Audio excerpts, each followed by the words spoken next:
सनातन धर्म में जया एकादशी का बहुत महत्व है।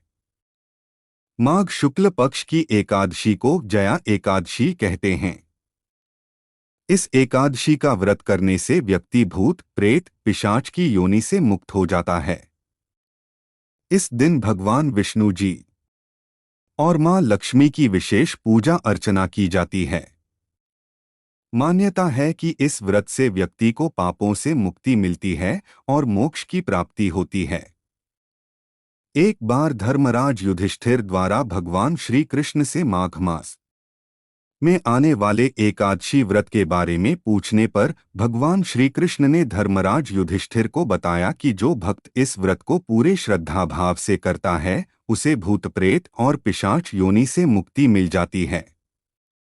भगवान श्री कृष्ण ने धर्मराज युधिष्ठिर को जया एकादशी की व्रत कथा सुनाई और कहा कि जया एकादशी की व्रत कथा को केवल सुनने मात्र से ही सारे दुख दर्द दूर हो जाते हैं। जया एकादशी की व्रत कथा एक बार देवराज इंद्र की सभा में उत्सव चल रहा था, जिसमें माल्यवान नामक गंधर्व गायन कर रहा था और गंधर्व कन्याएं नृत्य कर रही थीं। माल्यवान बहुत सुंदर था। गंधर्व कन्याओं में से एक पुष्यवती नामक नृत्यांगना माल्यवान को देखकर उस पर मोहित हो गई और अपने रूप से उसे अपने वश में कर लिया। दोनों अपनी लयताल से भटक गए। इसे देवराज इंद्र ने अपना अपमान समझा और क्रोधित होकर दोनों को मृत्यु लोक स्त्री पुरुष के रूप में पिशाचों सा जीवन भोगने का श्राप दिया। वे दोनों हिमालय पर्वत पर दुखपूर्वक अपना जीवन व्यतीत करने लगे। वहां अत्यधिक ठंड थी और उनका जीवन बहुत ही कष्टदायक था।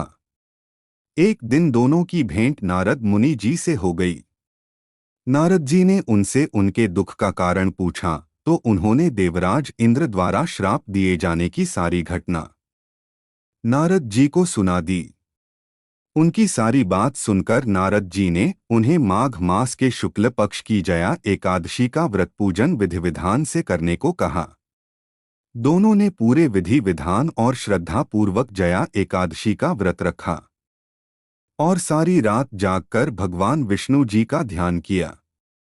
अगले दिन प्रातःकाल होते ही भगवान विष्णु जी की कृपा से उन्हें पिशाच योनि से मुक्ति मिल गई और दोनों को फिर से पहले के समान क्रमशः गंधर्व कन्या और गंधर्व पुरुष का शरीर प्राप्त हुआ।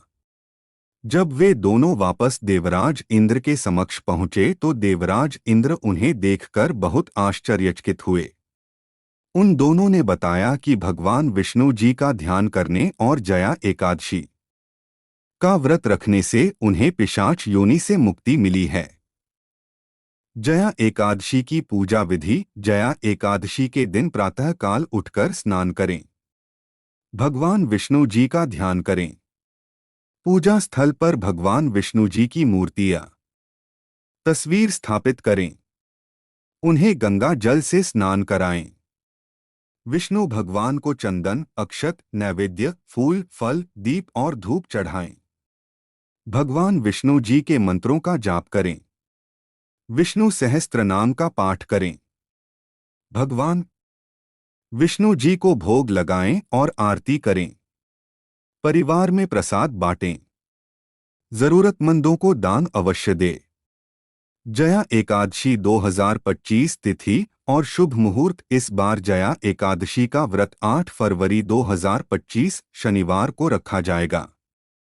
हिंदू पंचांग के अनुसार माघ शुक्ल एकादशी तिथि 07 फरवरी की रात 9:26 से प्रारंभ होकर 08 फरवरी की रात 8:15 समाप्त होगी। ऐसे में व्रत रखने का शुभ दिन 08 फरवरी 2025 रहेगा। इस दिन किसी भी तरह का अनाज मसाले लहसुन प्याज चावल इत्यादि नहीं खाने चाहिए। कुटू और सिंघाड़े के आटे से बनी रोटी रामदाना दूध दही और फलों का प्रयोग इस व्रत में किया जा सकता है। इस दिन भगवान विष्णु की पूजा करने से जीवन में सुख समृद्धि आती है, परिवार में खुशहाली बनी रहती है और शरीर आरोग्य रहता है। भगवान श्री कृष्ण के अनुसार जया एकादशी का व्रत सभी यज्ञ, जप, दान आदि के बराबर है। इस व्रत को श्रद्धा पूर्वक करने से 1000 वर्ष तक स्वर्ग में वास मिलता है। आप सभी को जया एकादशी व्रत की हार्दिक शुभकामनाएं। कृपया लाइक, सब्सक्राइब और शेयर करें। धन्यवाद।